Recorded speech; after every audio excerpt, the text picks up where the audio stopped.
Cześć, ja jestem Karol i znajdujemy się dzisiaj w warsztacie naszego Centrum Strzeleckiego Jammas, żebym mógł Wam pokazać jedną ciekawostkę, a w zasadzie instrukcję, jeżeli chodzi o pistolety IWI Jericho.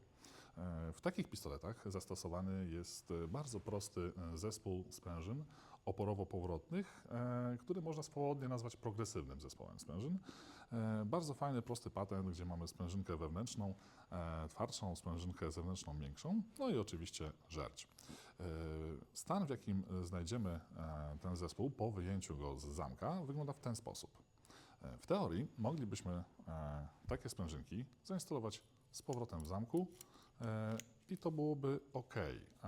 Jednakże bardzo często użytkownicy, strzelcy, może w pośpiechu, może z nieuwagi, w momencie, kiedy instalują w ten sposób nasz zespół oporowo-powrotny, zahaczają zwojem sprężyny wewnętrznej gdzieś o któryś zwój w sprężynie zewnętrznej.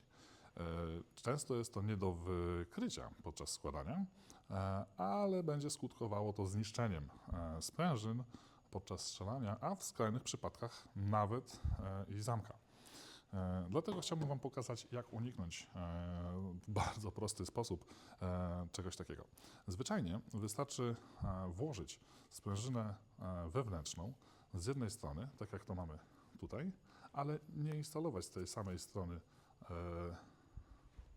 żerdzi, tylko żerdź zainstalować ze strony przeciwnej. Jak widzicie, mam pełną kontrolę nad tym, co robię. Widzę doskonale wszystkie zwoje i jestem w stanie ocenić, jak one pracują, czy się zahaczają, czy się nie zahaczają.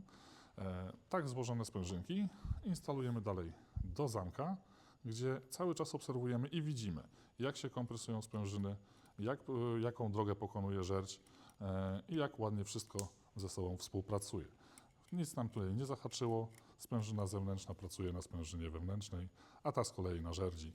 I to jest prawidłowo złożony zespół oporowo-powrotny w pistolecie Jericho. Dziękuję Wam bardzo za uwagę, pozdrawiam, cześć.